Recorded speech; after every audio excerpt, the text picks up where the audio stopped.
Deus usa mulheres quebradas. Peraí, deixa eu melhorar um pouquinho essa frase.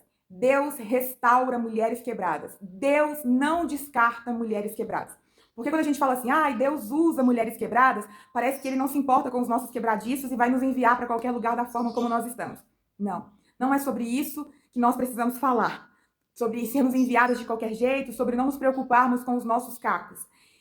Nunca se ouviu tanto falar no mundo de hoje, e não precisa ser cristão para falar sobre isso, sobre a quantidade de mulheres sobrecarregadas, sobre as marcas que as mulheres têm trago e vivido todos os dias, não somente na vida adulta, mas o que a gente já vem trazendo de muito tempo, na infância, da adolescência. Deus restaura mulheres quebradas. E o que seriam essas mulheres quebradas? Seriam as mulheres que foram criadas como um vaso inteiro, mas já começaram a receber um monte de impacto durante toda a vida. Impacto de palavras tóxicas, um impacto de rejeição, impacto de traição. Rejeição não somente de homens, não. Rejeição de família, rejeição de paternidade, rejeição de maternidade. Mulheres que têm marcas. Mulheres que foram impactadas por situações, por circunstâncias, ou até mesmo pelas consequências das nossas escolhas. Nós estamos marcadas, nós estamos quebradas, e do jeito que nós estamos, muitas vezes, nós não conseguimos florescer. E aí a gente olha para a nossa própria história e começa a se comparar com outras histórias do tipo, Deus vai me usar? Deus ainda se importa comigo? Porque olha a minha história, olha o meu passado, olha as minhas escolhas, olha o que eu fui, olha quem eu ainda sou. Sério que Jesus se importa comigo? Eu sou um caco. Eu estou literalmente um caco, eu não consigo levantar da cama, eu não consigo me embelezar, eu não consigo cuidar do meu corpo, eu estou me entregando para a depressão, eu estou me entregando para a obesidade, eu estou me entregando para a dependência emocional, porque eu já entendi que se não for essa pessoa, não vai ser mais ninguém. Será que Deus ainda se importa com esses cacos, com esse tipo de mulher que eu me tornei? Será que ele se importa? E a boa notícia é que o Jesus que se importa com as mulheres, quando ele olha pra gente, ele não olha pra gente como nós estamos naquele momento. Ele não inventa a gente de viver as consequências das nossas escolhas, ou infelizmente, ele também não nos inventa de viver as consequências das circunstâncias na qual fomos inseridos. Porque o Senhor, ele nos dá o livre-arbítrio. E o livre-arbítrio do outro está o tempo inteiro encostando na minha vida. É triste, né? Alguém poder escolher abusar uma mulher, mas eu não escolhi ser abusada. Mas o livre-arbítrio dele vai encontrar a minha vida, vai encontrar a minha história. Parece injustiça, mas não é. É simplesmente a vida. Porque quantas histórias erradas nós escolhemos e os nossos erros também tiveram impactos em outras vidas. Mas enfim, o que eu quero dizer hoje é que Jesus se importa conosco, mulheres. Que ele quer restaurar as nossas dores, porque para Jesus nos usar, e eu não estou falando simplesmente de pregar o evangelho, não, de sair fazendo alguma obra de caridade ou servindo a igreja. Quando eu falo de usar, eu estou falando de Jesus nos usar na nossa própria vida, te usar como instrumento para ser florida na sua própria história, te usar para te colocar dentro de uma faculdade, para você formar no curso dos seus sonhos. Eu tô falando de Deus te usar como uma nova versão, formada e forjada pelo próprio Deus, para ser uma esposa melhor, uma mãe melhor, para ser uma profissional melhor. Quando a gente fala Deus quer te usar, eu não tô falando simplesmente de usar para servir os outros, mas para que a tua própria vida seja um outdoor, um testemunho da graça do Senhor Jesus, daquilo que ele pode fazer. A sociedade olha pra gente e fala, acabou, já tá velha, já passou da idade, já não tem mais condições de arrumar um emprego na área dela, não tem como mais florescer, mas Jesus olha e fala, esse vaso eu vou restaurar. E eu não quero que fique somente nas minhas palavras, sabe por quê? É a palavra do Senhor Jesus, a Bíblia, que nos traz a boa notícia, que a minha palavra passa, mas quando você lê a palavra do Senhor, toda vez que você bater o olho naquela história, você vai falar assim, a palavra do Senhor tá me apontando para uma realidade melhor do que a minha. A Bíblia vai nos dizer a história de 5 mulheres que estão na genealogia de Jesus. 5 mulheres que foram usadas de forma normal nas suas vidas, na maternidade, podemos dizer assim, foram usadas pelo Senhor para que a genealogia, ou seja, né, o sangue do sangue do sangue do sangue do sangue do sangue, pudesse vir o Salvador. 5 mulheres quebradas estão escritas, registradas aqui em Mateus 1. 5 mulheres quebradas. Jesus introduziu elas na história que mudou o mundo, na história que salvou a humanidade. Ele introduziu 5 mulheres improváveis que eu não colocaria elas na genealogia, porque eu esqueceria delas. Eu nem lembraria da história delas, mas ele não esqueceu de 5 mulheres quebradas. Gente, eu tenho uma frase que eu falo assim, se tá na Bíblia, vai acontecer na minha vida. Então, da mesma forma que Jesus olhou para essas 5 mulheres quebradas, Jesus olha para minha vida. Eu tô toda quebrada. Talvez eu tenha um pouquinho de cada mulher que eu vou falar aqui. E talvez você seja mais uma do que outra, ou você seja como eu, um pouquinho de todas elas. Mas você ainda é uma criatura que ele olha para você e ele não te vê como você está. Ele olha para você contemplando o vaso original. E quando a gente fala que Deus restaura mulheres quebradas, é porque ele criou você como um vaso lindo, todo maravilhoso. Só que, infelizmente, as consequências da vida nos quebrou. Mas ele não está olhando esses quebrados, mas ele está olhando para a gente da forma como ele nos criou para ser. E ele está falando assim: eu quero restaurar essa mulher. Só que Jesus, gente, ele é maravilhoso demais. E o Senhor, ele respeita tudo que nós vivemos nessa terra. Quando se fala de restaurar, vai haver marcas na restauração. Tem uma técnica japonesa, que eu vou colocar o nome aqui, porque eu ainda não sou poliglota. E essa técnica japonesa, ela é uma técnica de restaurar vasos. E a maravilhosa técnica japonesa nos aponta para algo que, se o homem faz, Jesus faz infinitamente melhor. Se o homem já criou essa habilidade, Jesus já está muito à frente dessa habilidade. Que é a habilidade de restaurar vasos quebrados lá no Japão. Que o vaso quebrou, eles vão lá e pegam um fio de pauzinho e passa nas imperfeições desse vaso. Ou seja, o vaso continua quebrado, mas agora existe uma marca, um pozinho de ouro, que faz com que esse vaso, que outrora era para ser descartado, porque ele foi reformado por esse artista, esse vaso se torna mais valioso. Então, um vaso que antes, vamos supor, custava R$100, foi quebrado, vale mais nada. Mas porque ele foi restaurado. E agora tem, né, essa técnica de resiliência nas trincas do vaso, ele se torna 10, 20, 30 vezes mais caro. Ele vai se tornar, sei lá, uns R$4.000. Porque ele recebeu uma restauração que tornou ele agora algo exclusivo. Aquele vaso que foi criado de uma forma sem nenhuma imperfeição, quebrado, restaurado, agora ele se torna um vaso exclusivo. É exatamente, eu falo isso, gente, com uma convicção muito maluca dentro do meu coração.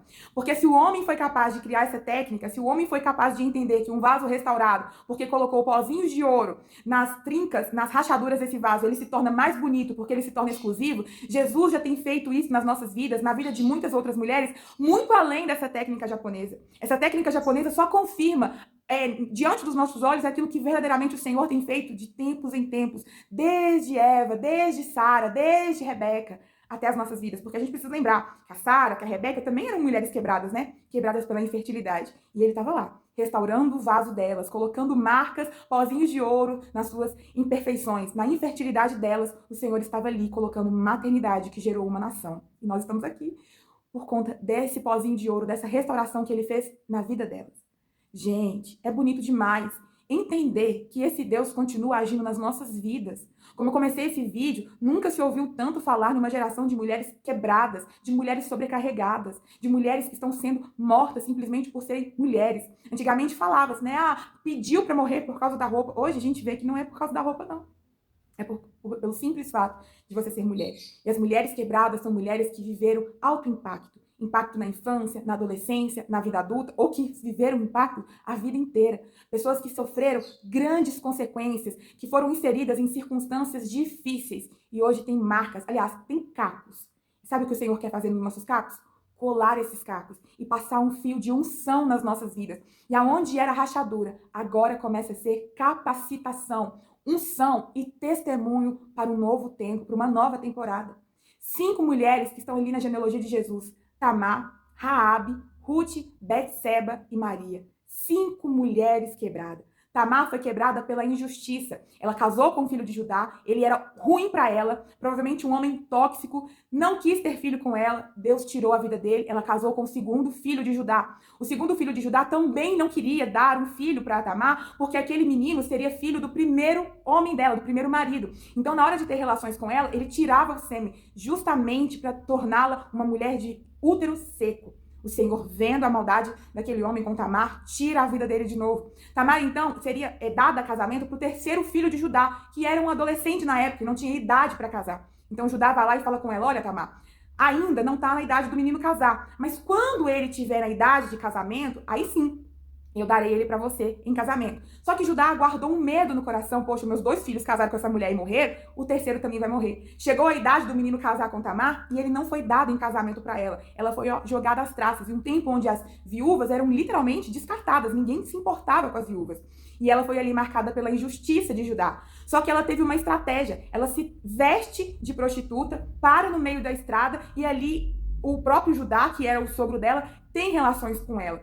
e na hora de fazer o acerto das contas da relação, ele não tinha dinheiro. Ela vai e pede para ele alguns acessórios que ele tinha naquele momento, como garantia de que no outro dia ele voltaria para pagar ela. Quando ele volta para pagar aquela mulher, a mulher não existia mais. Ninguém sabia quem era aquela mulher. E passa-se algum tempo, descobre-se que Tamar estava grávida e Judá fica enfurecido. Ela traiu a minha família, manchou a nossa história. E ela vai e chega, mas o pai do meu filho é você. Como assim? Pai do seu filho sou eu? E ela vai lá e mostra aqueles acessórios que Judá tinha deixado com ela no dia da relação que eles tiveram. Foi uma estratégia completamente louca, insana da parte de Tamar. Nós poderíamos olhar e falar, nossa, que mulher vulgar, que mulher maluca. Mas o Senhor aceitou a estratégia dela e colocou ela na genealogia de Jesus. Tamar gerou uma das pessoas, um dos homens na genealogia de Deus, homem, no próprio Deus. Oh, gente, isso é bonito demais. Uma injustiçada, uma mulher que foi à luta, está inserida na genealogia de Jesus.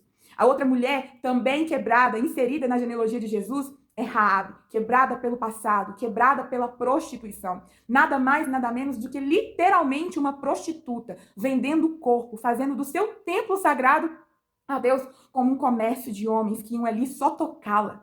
Mas Raabe recebe na sua casa a visita dos espias e ela acoberta eles ali na sua casa, podendo ser morta, ela arrisca a sua vida para proteger alguns homens do exército de Israel. E ela pede uma coisa em troca. Eu posso até abrir a porta da minha casa para vocês, mas quando acontecer essa invasão toda, eu quero estar com vocês, porque ela tinha ouvido falar de um Deus, do Deus de Israel, do Deus daqueles soldados. E ela pede pela salvação dela e pela família dela, e assim foi.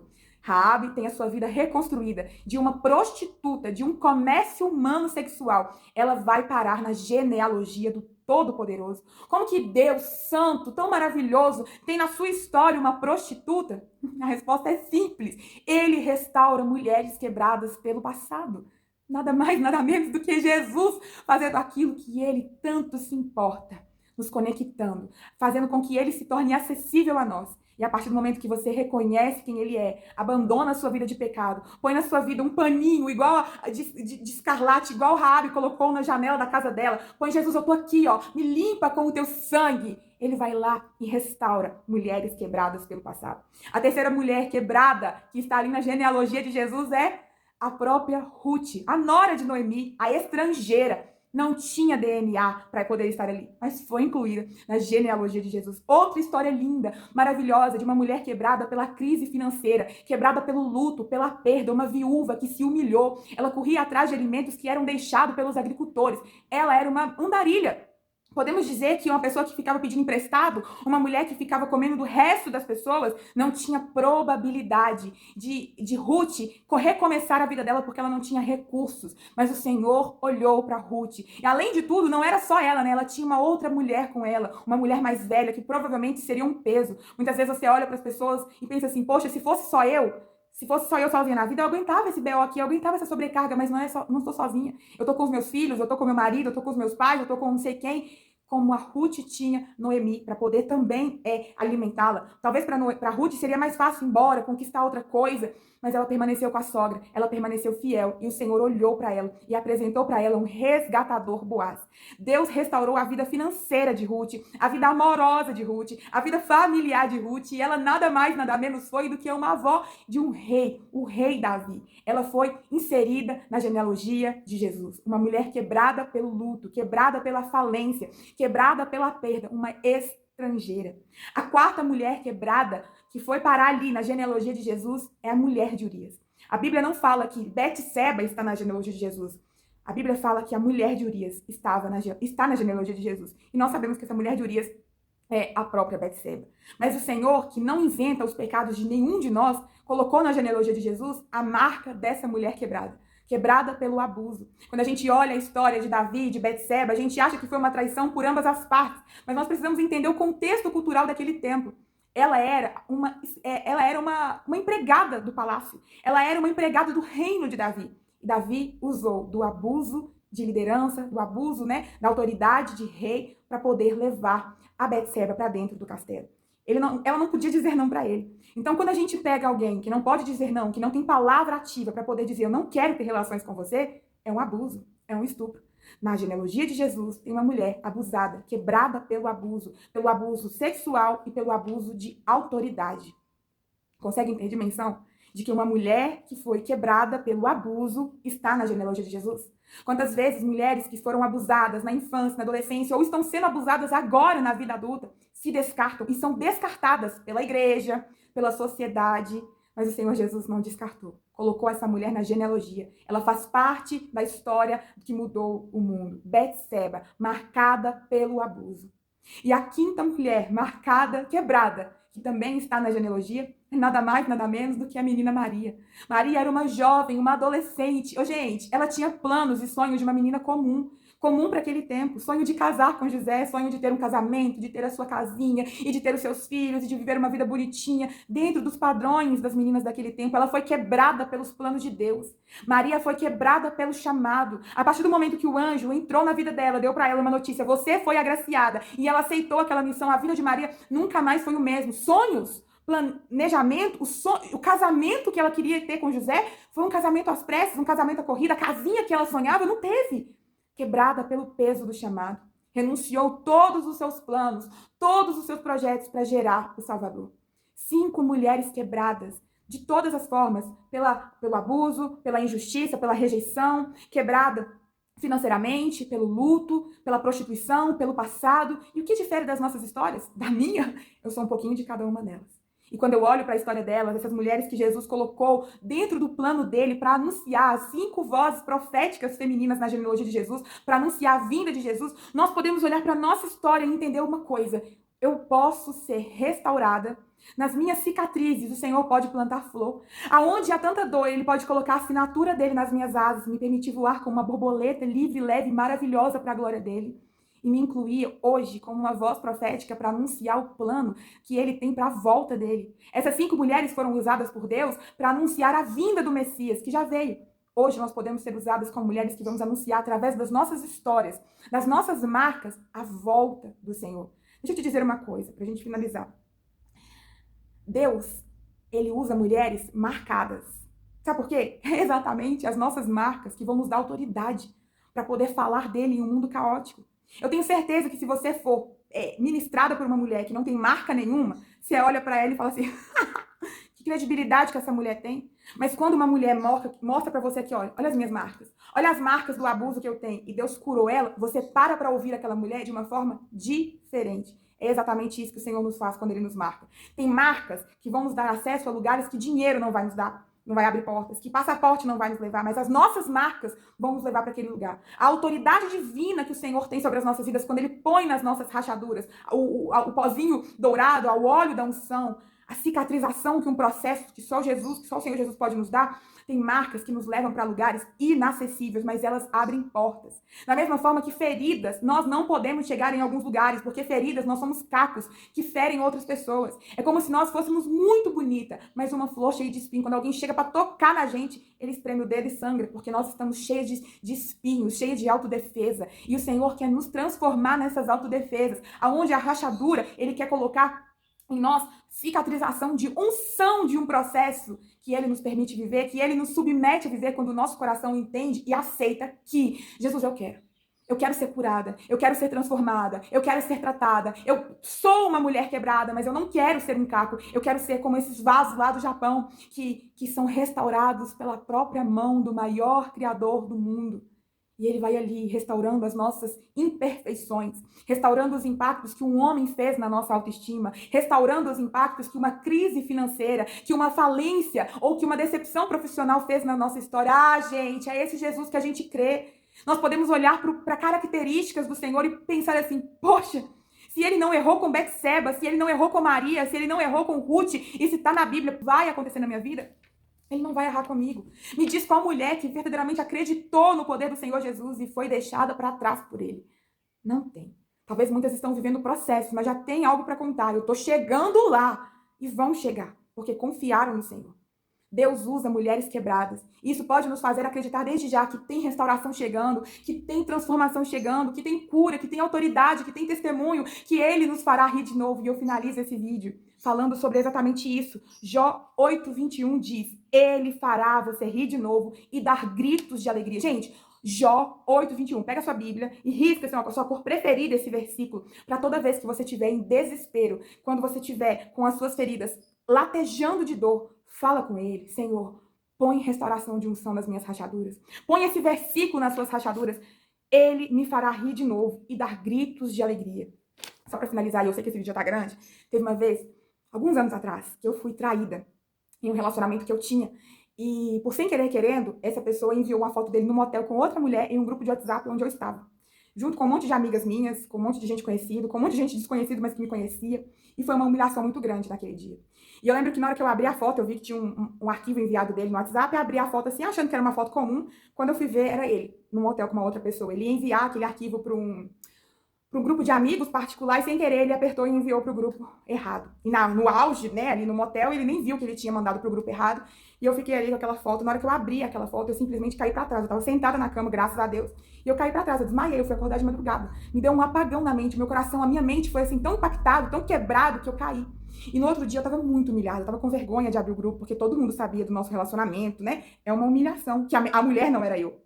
E aí eu falei com o Senhor assim, Deus, eu acho que eu nunca mais vou conseguir rir depois dessa humilhação. Eu acho que depois disso eu nunca mais vou conseguir acreditar em amor. Eu não vou conseguir nem colocar minha cara nesse grupo. Eu não conseguia nem abrir o grupo, nem pra sair do grupo, gente. Até porque não adiantava sair. Tinha um monte de gente conhecida. As minhas amigas, os meus primos estavam ali. Foi muita humilhação. E aí, passados 2 anos depois daquilo, eu estava com algumas amigas tomando sorvete. E Deus já tinha me submetido a um monte de processo de cura na alma, de tratamento. E a gente estava conversando, eu e algumas amigas, contando qual era que tinha sofrido mais. E aí a minha amiga, eu sofri mais porque meu namorado fez isso, fez aquilo. E aí eu bati na mesa e falei assim, eu sofri mais. E comecei a rir, porque fulano mandou uma foto no grupo de WhatsApp e eu comecei a rir daquela situação, eu comecei a rir. E as meninas falam assim, Ju, você ganhou, você ganhou. E a gente ria daquela situação. E quando eu tava rindo, contando pra elas, porque eu ganhei a competição daquela que sofreu mais, e eu me emociono, gente, não por causa da dor, mas porque ele plantou uma flor. E aí eu lembro que, enquanto eu ria, o Senhor falava comigo assim, viu, filha? Eu falei que você ia rir de novo. Você achou que nunca mais ia rir, mas olha você rindo. E depois desse dia, que eu contei para as minhas amigas, que eu tinha sido a que tinha sido mais humilhada, que tinha mais sofrido, o Senhor me submeteu a muitos outros processos. E hoje eu não tenho mais medo de ser traída. Eu não tenho mais medo disso se repetir. Porque se ia repetir, porque eu não tenho como controlar nada, eu sei em quem eu tenho crido. Eu sei na história de florescimento que o Senhor tem me submetido. E infelizmente, por mais que vai ser mais um quebrado na nossa história, não vai me quebrar como me quebrou um dia. Não vai ter mais o mesmo impacto. E se tiver uma dor, uma tristeza, uma decepção, porque é normal e humano isso acontecer, não vai ser mais como antes. Porque ele já me deu tanto peso de glória no meu vaso que para me quebrar toda, isso não mais me quebra. Gente, ele nos refaz. Gente, ele nos refaz. Eu vou deixar aqui embaixo, na descrição, uma música da Ana Paula Valadão. Depois que você ouvir esse vídeo, vai lá ouvir esse vídeo da Ana Paula Valadão. Ele refaz os nossos vasos. Ele põe óleo de unção nas nossas cicatrizes. Aonde é dor, vai ser autoridade. Aonde foi fracasso, vai ser testemunho. Aonde foi tanta dor, vai ser um pedido de perdão, uma liberação de perdão. Você vai florescer em terra seca. Você vai florescer em meio ao caos. Então se posicione, porque você já está submetida a um processo de restauração. Eu não posso dizer para você, você vai ser curada daqui 5 dias. Eu estou só dizendo o seguinte, se você já está ouvindo esse vídeo, é porque talvez você já está buscando respostas no Senhor. Você já está no processo de restauração. Agora é só se submeter aos novos direcionamentos e acreditar que aonde há dor, vai haver flor. As sementes já estão sendo plantadas. Gente, imagina uma rachadura, tem uma rachadura aqui. Dói, mas ele tá fazendo fechar. Mas antes dele fechar essa rachadura, isso é literalmente uma cicatriz, ele vai colocar um monte de sementes lá dentro, sabe por quê? Vai nascer flor da rachadura. Vai nascer flor da rachadura. Essa é a mensagem que eu deixo pra vocês. Um beijo e até o próximo vídeo.